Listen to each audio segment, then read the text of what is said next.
Hey Team Pika, and welcome to today's lecture, where we're going to continue our discussion of MO theory in the last lecture and start talking about slightly more complicated molecules.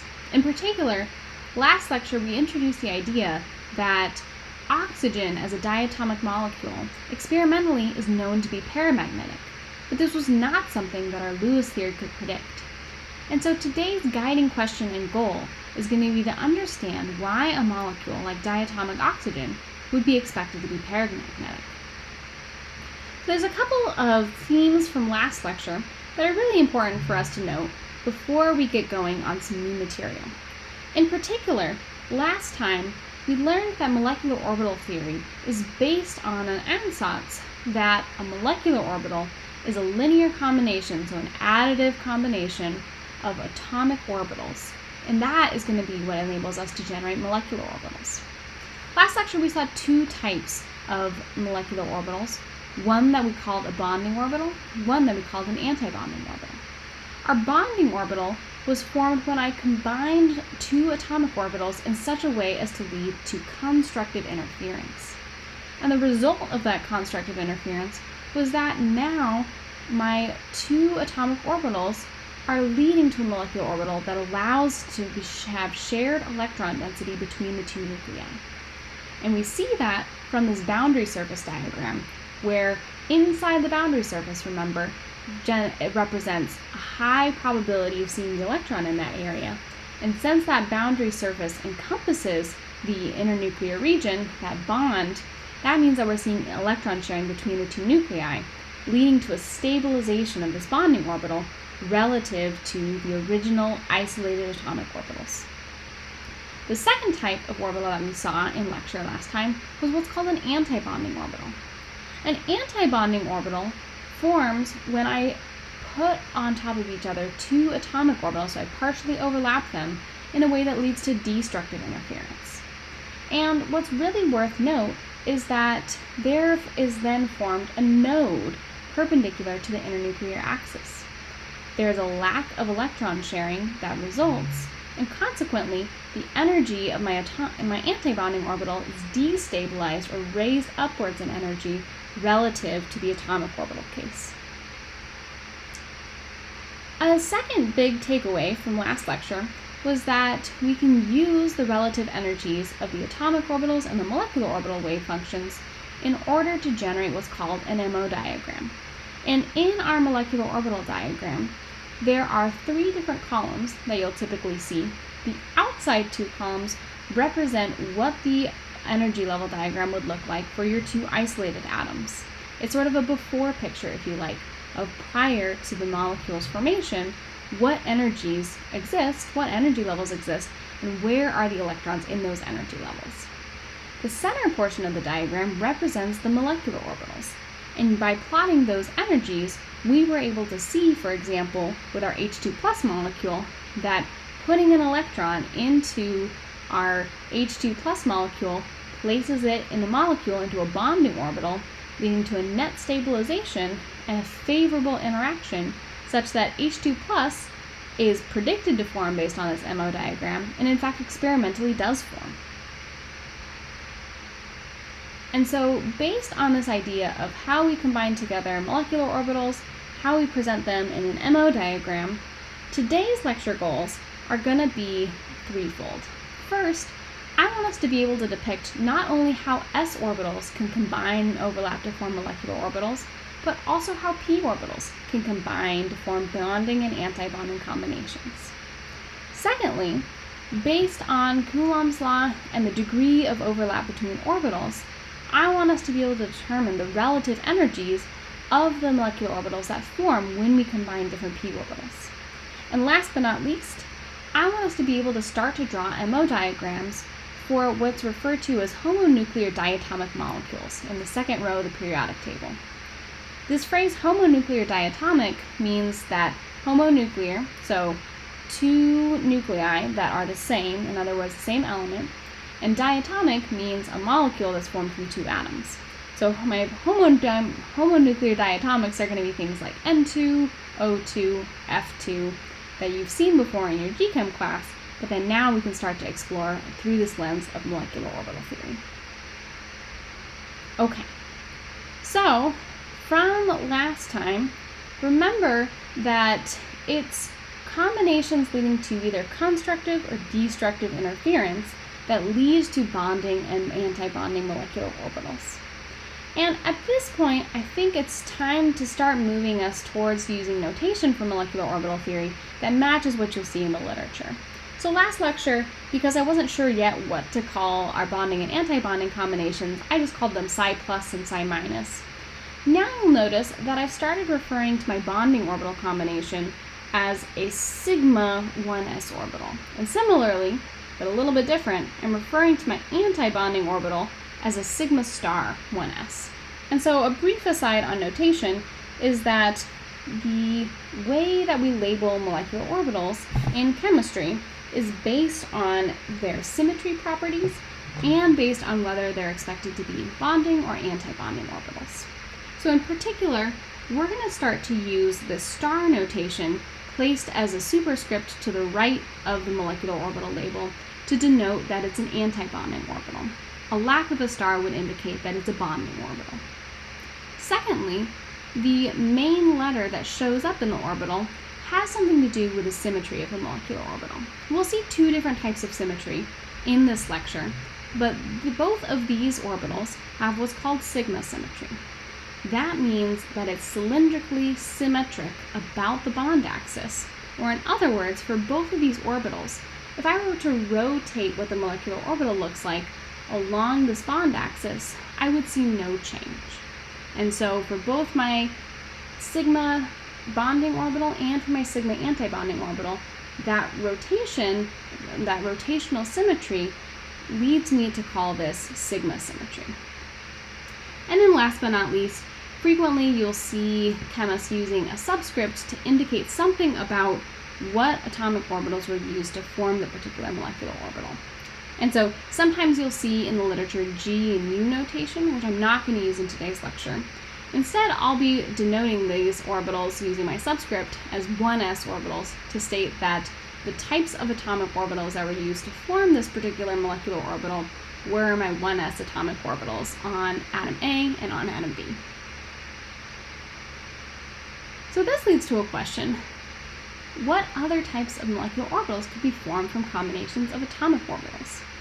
And to start prefacing this discussion, because as soon as we start talking about p orbitals, orientation becomes important. Remember, the difference between the px, py, and pz orbitals is that the px orbital looks like a dumbbell oriented along the x-axis, which in my diagram for today's lecture I've drawn up and down. A pz orbital would look the same, except oriented along the z-axis. And a py orbital, again, looks the same, but oriented along the y-axis. And by convention, when we start talking about molecules, that bond axis, that internuclear axis, is defined or taken to be the z-axis. And so I'm going to walk us through these 6 different combinations of atomic orbitals that could lead to a new shape for a molecular orbital that we might see in a molecule like oxygen. And so what I would recommend is, as you're watching this, try out these combinations to draw them, understand where the deconstructive and constructive interference is coming from prior to me working through the example. And then as you get stuck or want to see more examples, then go ahead and unpause the video so that you can see these. I'll walk through each 6 in turn, but I would try doing a couple of these on your own to make a hypothesis as to what these would look like before you watch through the example.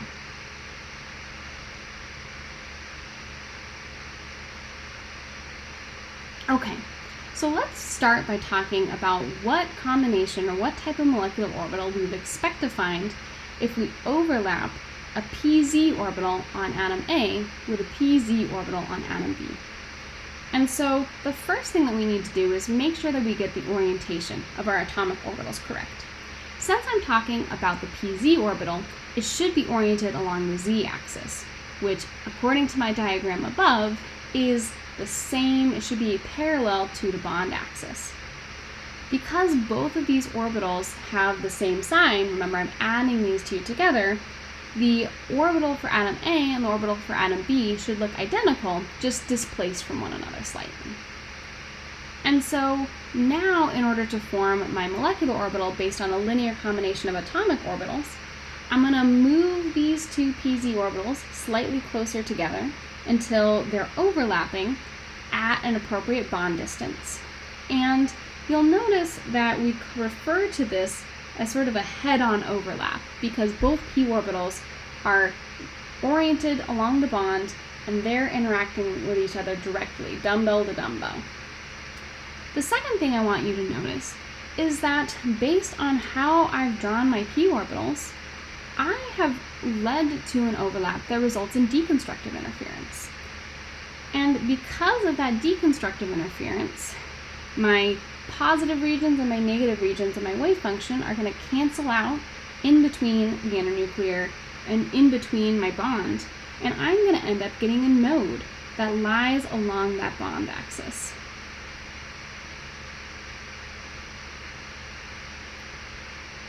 Sorry, I got stuck there. I'm going to get a node that lies perpendicular to my internuclear axis. And I can try and depict that as such. So this node is representing that as the wave function changes from positive, represented by the shaded region, to negative, represented by the unshaded region, that I cross through 0 and therefore get a node. How one would notate this particular molecular orbital is by calling it a sigma 2pz star orbital. And the different pieces of that notation refer to different features of the shape of this molecular orbital. The sigma comes from the fact that once again we have cylindrical symmetry. So remember that a pz orbital is aligned in such a way that if I rotate it, it doesn't really change as long as I'm rotating about that dumbbell axis. And so similar for this molecular orbital, it doesn't matter if I rotate it, it's going to stay the same and have the same shape. The star is coming from the fact that this is an antibonding orbital. And you may ask yourself, wait, I'm adding together two atomic orbitals, shouldn't that be a bonding orbital? It turns out, though, that what's most important for distinguishing between bonding and antibonding is not how the molecular orbital is formed, but whether the combination of atomic orbitals led to deconstructive or constructive interference. In this case, we have deconstructive interference, so this is going to be an antibonding orbital. And then last but not least, we're going to use our subscript to denote how this molecular orbital was formed. It was formed from some two pz orbitals, and so we'll denote that in the bottom subscript. Okay, if you haven't already done so, now try and pause the video and see if you can come up with the appropriate combination of what would happen if I take a 2pz orbital on atom A and I subtract it from the wave function corresponding to the 2pz orbital on atom B. There's going to be a lot of parallels between the previous problem, but also some stark differences in terms of how this combination of atomic orbitals will lead to a different type of molecular orbital. So, as stated in the problem, I actually want to subtract the wave function on atom B from that of atom A. And I find it personally easiest to look at this wave function by taking this -1 and sort of multiplying the wave function on atom B by -1 in order to see how these two pictures are going to line up. Remember, my wave function represents what happens if the coloring on my wave function represents if I'm talking about a positive sign of the wave function or a negative sign of the wave function. And so, equivalently, I could write that minus this p orbital on B is equal to adding together the same shape of the orbital, but switching all the colors. And so, how that would look would be that now I'm going to switch my colors, and on the left half of the p orbital, now it will be shaded, and on the right half it'll be unshaded.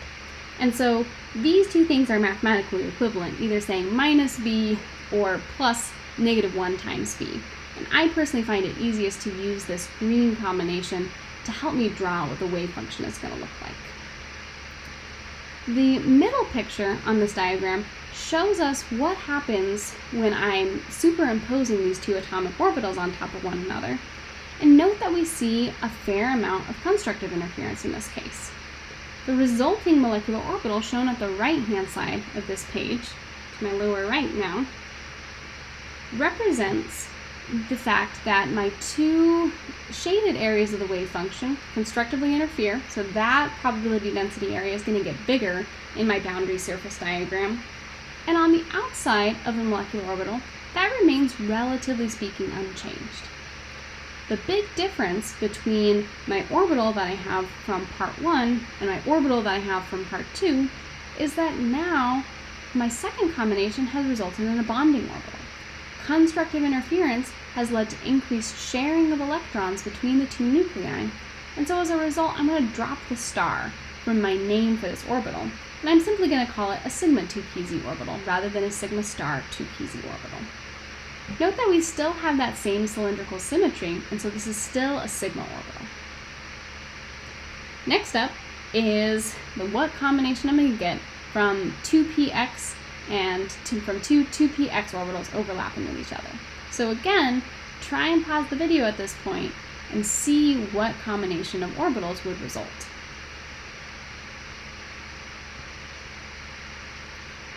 Okay, the answer that we get is that the difference between numbers 1 and 2 and numbers 3 has nothing to do with the shapes of the individual p atomic orbitals, but has everything to do with their orientation. So since these are 2px orbitals, I should scroll back up to my coordinate system that I defined earlier and notice that the x-axis is pointed up and down.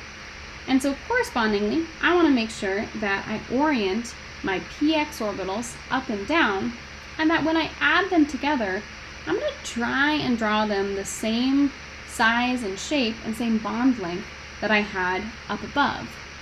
Which you can notice, as long as I'm being somewhat careful about the sizes of my p orbitals that I'm drawing, is that while this combination of orbitals has some minor constructive interference, there's not nearly the degree of overlap that we had when we had our head-on interaction case.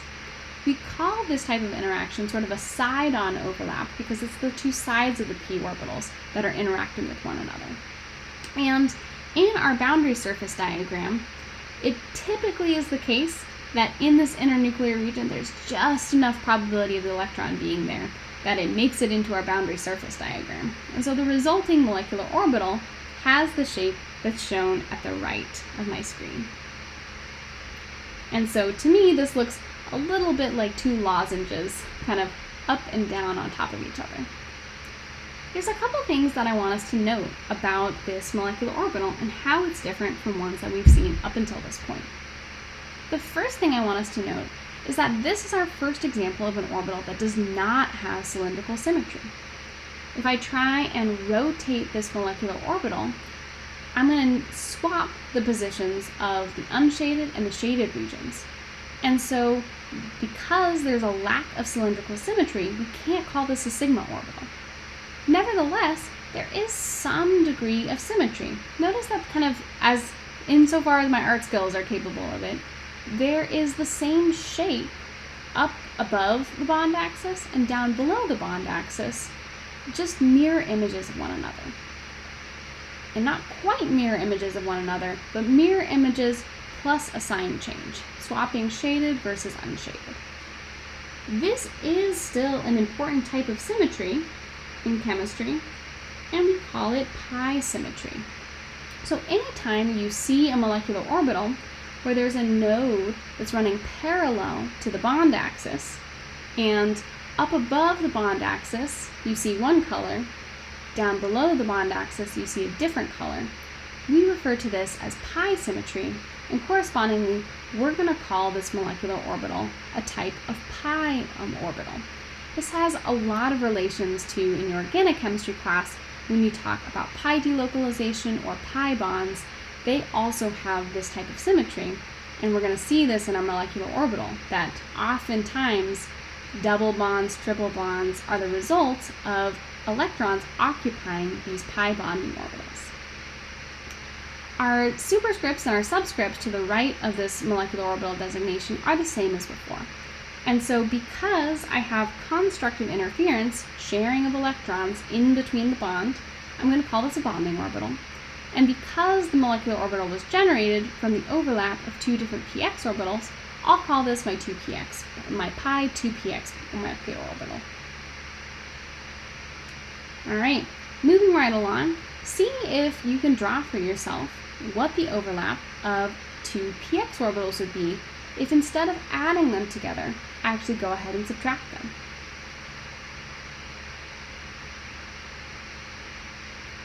So in this case, again, another way of thinking about subtracting the two orbitals is to leave, compared to my earlier problem, leave the atomic orbital on atom A alone, but take the orbital on atom B and switch its signs so that everywhere that on atom B it was previously unshaded, we're going to make shaded, and vice versa.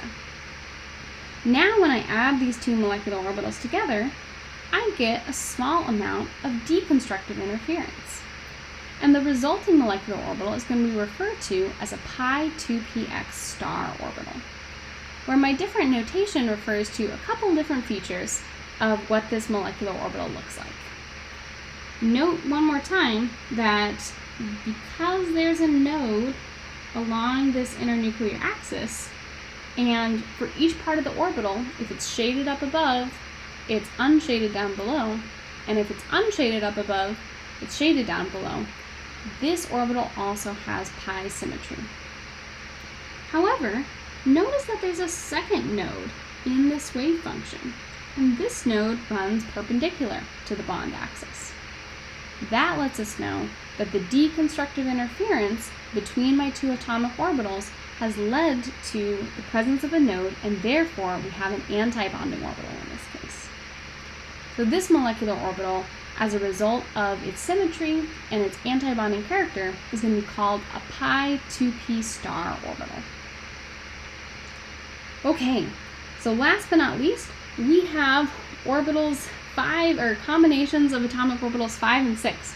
What happens when I put two py orbitals together and overlap them in such a way as to either add together the combinations of atomic orbitals or subtract them? The answer that we get is that it's the same process as for items 3 and 4, just rotated a little bit. So I once again want to show us our coordinate axis that we were using for this problem, and notice that the y-axis is coming in and out of the plane of the board.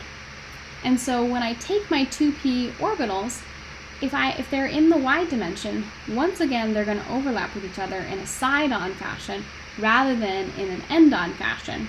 And so I'm going to get two orbitals that are coming in and out of the plane of the board in this case. I have both a bonding combination and an anti-bonding combination, and I've done my best, again in the limits of art skills, to try and draw what would happen if I had those two p orbitals interacting constructively on the left-hand side or destructively on the right-hand side, but the orbitals are now coming in and out of the plane of the board. And so a summary of our exploration, and I'm going to now show this depicted with some of our computer-generated orbitals so that you can see both how you would draw these in a hand-drawn sense as well as what they look like when you see these orbitals drawn in a computer-rendered software, is that p orbitals overlap to form various bonding and anti-bonding combinations. And the names that we have for those are sigma 2p, sigma 2p star, pi 2p, and pi 2p star. Of our different combinations, these sigma 2p orbitals are formed when two p orbitals overlap in a head-on fashion, and my pi orbitals are formed when my 2p orbitals overlap in a side-on fashion, either kind of in an up and down or in an in and out type way. And so as a result, because I have two different orientations for these pi orbitals, that means I have two different, distinct wave functions, but same shape to both wave functions. And so we're going to need to remember both of those types of pi orbitals when it comes to drawing my MO diagram.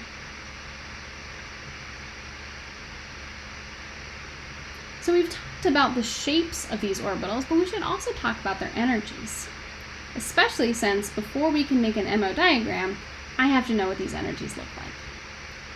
So recall from last lecture that bonding orbitals decrease in energy relative to the corresponding atomic orbitals, whereas antibonding orbitals increase in energy. And again, this is related to Coulomb's law and either the sharing or the lack of sharing of electrons. So sharing of electrons leads to the bonding orbitals being lower in energy than the atomic orbitals. Lack of sharing leads to the energy of the antibonding orbitals being higher in energy than their corresponding atomic orbitals.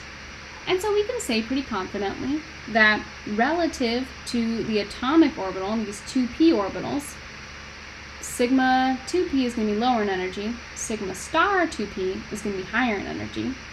Similarly, pi 2p, lower in energy than the atomic orbital, pi star 2p, higher in energy than the atomic orbital. But what about the relative ordering between the sigma versus pi orbitals? Are they degenerate? Are they different from one another? What's going on? The answer to this question lies in considering their overlap. So as I drew them, and remember, I'm trying to keep the size of all my p orbitals the same so that I can make this comparison. Remember that when I interacted my orbitals in a head-on fashion, there was a much higher degree of overlap compared to when I interacted them in a side-on fashion. In fact, these pi orbitals have fairly minimal overlap, especially compared to these sigma orbitals. And so, because constructive interference leads to bonding, it stands to reason that more constructive interference would lead to a greater degree of bonding. And so what that means is that the sigma 2p orbital is going to be more bonding and hence lower in energy than the pi 2p orbital. The flip side is also true. If deconstructive interference is what leads to antibonding, then the sigma 2p orbital is going to be more antibonding than the pi 2p orbital, and hence it will have a higher energy than that pi 2p orbital. So this leads to an overall energy ordering that puts my atomic orbital squarely in the middle of the energy orbitals, my pi orbitals to either side of it a little bit lower or a little bit higher in energy, and then my sigma orbitals on the outside of that, where my sigma orbitals, if they're bonding, they're very low in energy, and if they're antibonding, they're very antibonding and very high in energy. And again, the reason for that energy ordering is all related to the electron density overlap and the degree of bonding or antibonding character. And then lastly, note that because my two different flavors of pi orbitals, either the one stemming from the combination of px orbitals or the one stemming from the combination of py orbitals, because they have the same shape but different orientation, they are degenerate. This is exactly like how for our atomic orbitals, we said that px, py, and pz were all degenerate, i.e. all had the same energy levels. Wave functions that have the same shape but different orientations lead to degenerate energy levels. And in our molecular orbital case, we have, based on our two different versions of these pi orbitals, we're going to get some doubly degenerate orbitals for our diatomic molecules. And so with that, we're finally ready to draw an MO diagram for O2. And just like in our MO diagram for H2 plus or H2, the relevant features that we need to draw in our MO diagram are the energy levels, and we need to annotate the diagram with labels for the wave functions, as well as trying to note for ourselves, just for our own learning, what those shapes of the wave functions look like. And as you saw in a recent lab, it's only valence electrons that participate in bonding. So while we could show what the bonding and antibonding combinations of the 1s orbitals look like, those core electrons don't have their wave functions change very significantly when they form bonding and antibonding combinations. And so typically, we just draw what's happening to the atomic orbitals when they form bonding and antibonding combinations stemming from the valence electrons. And so for this MO diagram for O2, we're just going to show the 2s and the 2p orbitals.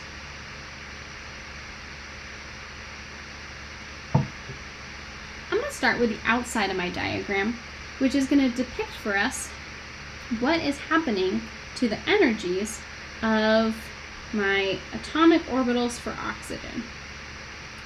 These should look pretty familiar to us at this point, both from our general chemistry course as well as from the last set of lecture series from our P-Chem course. So each orbital on oxygen, if I'm just considering the valence orbitals, we're going to have our 2s orbital, and we're going to have a set of 2p orbitals, all of which will be degenerate in energy. I'm going to draw 3 2p orbitals on my diagram. Similarly, for the other oxygen, it should be the exact same energies. We have a single 2s orbital, and then 3 different types of 2p orbitals.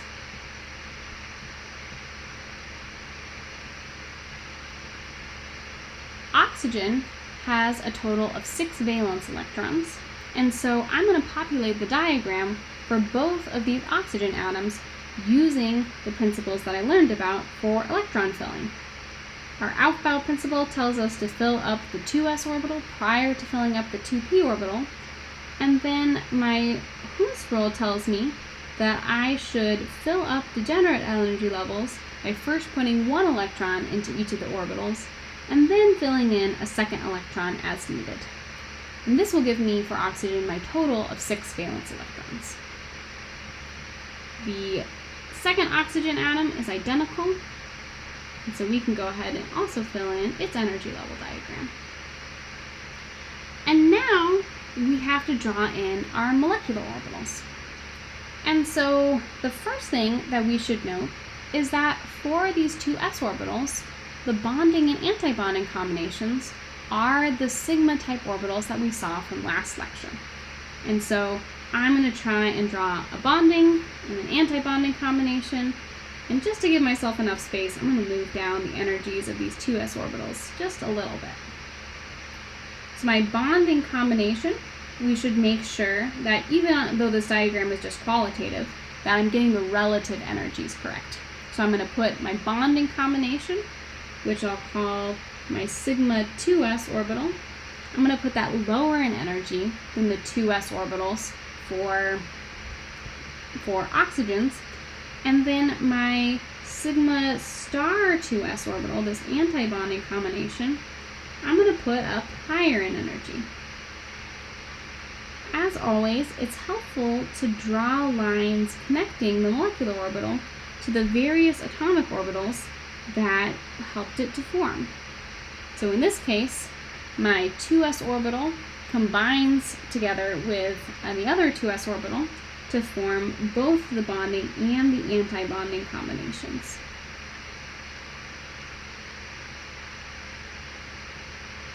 Great. And now for my 2p orbitals, the molecular orbitals that form are first, and I'm going to start kind of going sandwiching around these atomic orbitals. First, I have a set of bonding orbitals coming from my pi orbitals.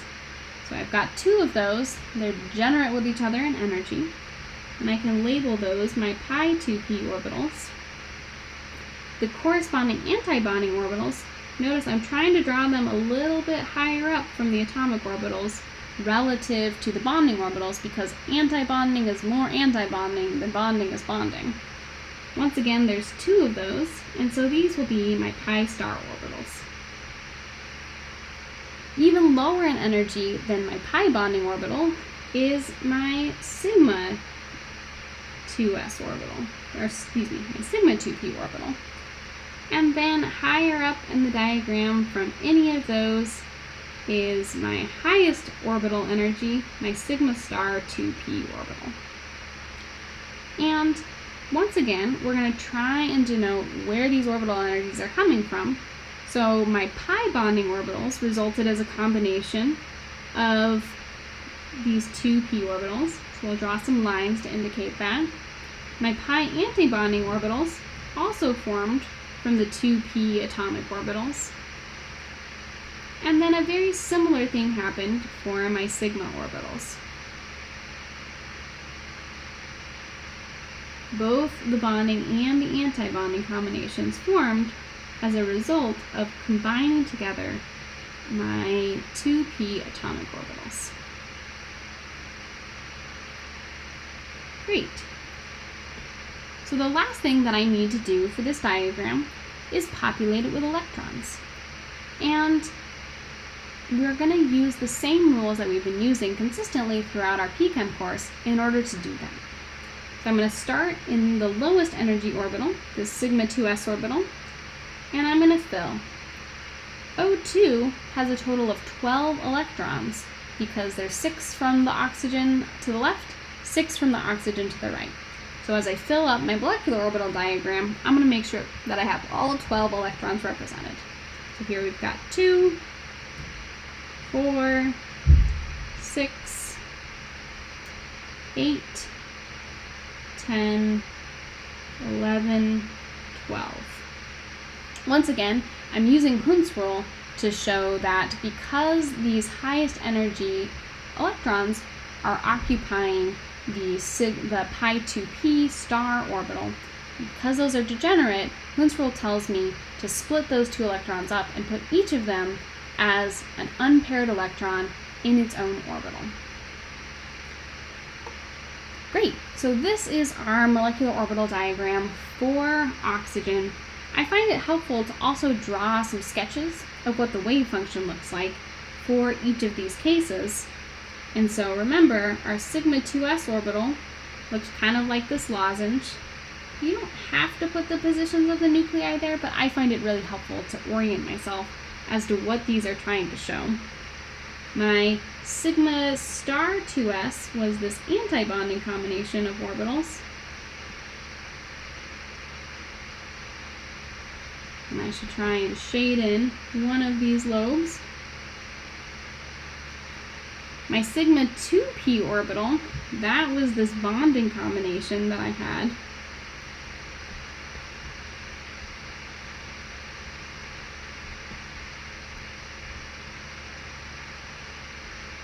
We've got a lot of electron density shared, and then some changes of our nodes to the outside of the molecular orbital. Pi 2p, remember we have two different versions of that. One that is oriented in the plane of the board.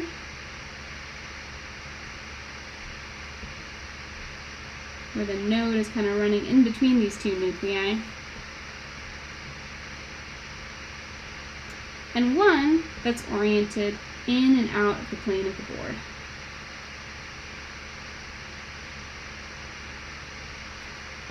None of these sketches have to be perfect. Normally, if we want real quantitative accuracy, that's where we start running one of these computational chemistry programs. But it's helpful to draw little sketches of them. And then last but not least, let's make sure and draw out what our molecular orbital antibonding combinations look like. So for our pi star orbital, that's going to look as such.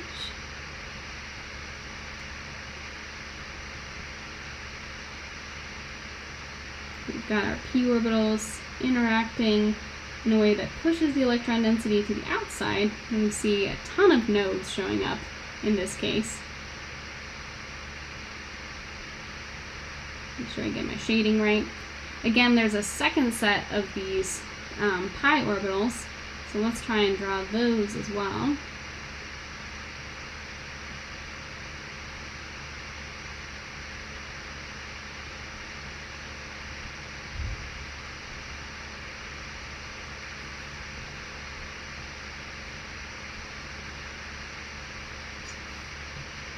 Make sure I get my shading right.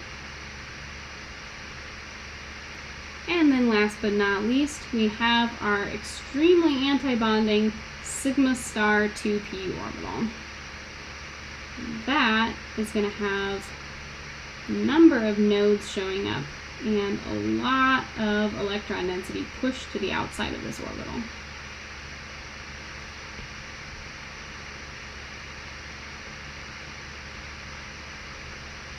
Perfect.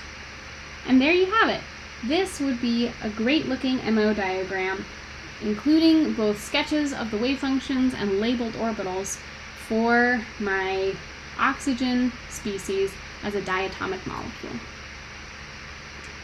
Based on this MO diagram, now we've put in all this work into trying to understand O2, there's actually a lot of rich chemistry information that we can gain from such a diagram.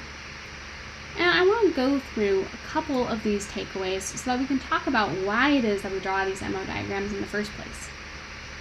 The first thing to note is that there are more electrons in bonding orbitals for this oxygen molecule than in antibonding orbitals, so the molecule must be stable relative to having these two oxygen atoms stay as isolated atoms. So this helps explain why, in nature, oxygen is mostly commonly found as a diatomic molecule. In GChem, you learn to expect oxygen to be O2, not just to be O, and this molecular orbital diagram helps explain why. A second takeaway is that not only can we say that this has some stability, we can quantify that stability using an approximate measure of bonding strength called bond order. Bond order is really just kind of a back-of-the-envelope calculation, but it helps compare our MO predictions to what you would have expected from Lewis theory. The way we calculate the bond order is we're going to sum up the number of electrons in bonding orbitals and subtract away from that the number of electrons that are in antibonding orbitals. Divide that by 2 and we get our bond order. So for oxygen, I notice that we have 2, 4, 6, 8 electrons that are in bonding orbitals. And we have 2, 4 electrons total in my antibonding orbitals. So this is going to give me an ultimate bond order of 2. And notice that this corresponds fairly nicely with what our Lewis structure would predict. A bond order of 2 is considered a double bond, and that exactly matches what you got from your Lewis dot diagrams. This, I would say, is more a Lewis structure doing a good job in some cases. If you see that the bond order prediction for Lewis theory and molecular orbital theory is incorrect or has a discrepancy, it's probably the fault of your Lewis theory, not the fault of molecular orbital theory. As with your Lewis structures, however, higher bond orders calculated through molecular orbital theory correlate with stronger bonds and shorter bonds, while lower bond orders correlate with weaker and or longer bonds. And then last but not least, we can finally see from our MO diagram why it is that O2 as a molecule is paramagnetic. So notice in our diagram that we round up with a couple of unpaired electrons, 2 in fact. That tells us that oxygen is a biradical species, and so as a result, this MO diagram, unlike Lewis theory, can help predict for us why it is that O2 would be predicted to be a paramagnetic molecule and why it has the magnetic behavior that it does that we observe experimentally. All right, so that's all that I have for us for today's lecture. Before I conclude, I want to summarize what we've talked about for today and leave us with a few takeaways. Our first takeaway, or summary, is that p orbitals, when they combine together to form molecular orbitals, can interact in either a head-on or a side-on orientation to form molecular orbitals. And here shown once again, although in a slightly different textbook, so you're seeing slightly different shapes, what these combinations look like. And we have both our sigma orbitals that are forming from the combinations of p orbitals in a head-on fashion. So here we have our bonding and our antibonding orbitals. And secondly, we have the orbitals that result from bonding in a side-on fashion. The notation that we use for these orbitals depends on both whether the orbital is bonding or antibonding and what the symmetry properties are of the molecule. Does it have cylindrical symmetry, in which case it's a sigma orbital, or does it have this sort of mirror plane anti-symmetry, such that above and below the plane of the bond are wave functions which is sign, in which case it's a pi-type orbital. Putting all of this information together, the resulting MOs tell us, once we think about the relative degrees of overlap and whether or not they're constructively or destructively interfering, tells us what the energy ordering should be in a molecule like O2. We see that relative to the 2p atomic orbital, our pi orbitals are a little bit lower and a little bit higher in energy, and our sigma orbitals are a lot a bit lower and a lot a bit higher in energy. And so last but not least, we're able to put this information together and generate an MO diagram for a molecule like our oxygen molecule. Not only can we generate this MO diagram, but we're also able to think about its bond order and its degree of paramagnetism as a result of our MO diagram calculations. And then last but not least, I want to leave us with a takeaway that while Lewis theory has done a lot of good work for the chemistry community, it's not always super accurate in predicting the actual quantum mechanical nature of molecules and their expected bonding behavior. And so both for today and in future lectures, we shouldn't be too surprised to see MO theory doing a slightly better job at predicting the chemistry of molecules like oxygen so that we can better understand how they behave and how they're going to react when we start to think about this task of small molecule activation. All right, folks, that's all I've got for us today. I look forward to seeing you all in class.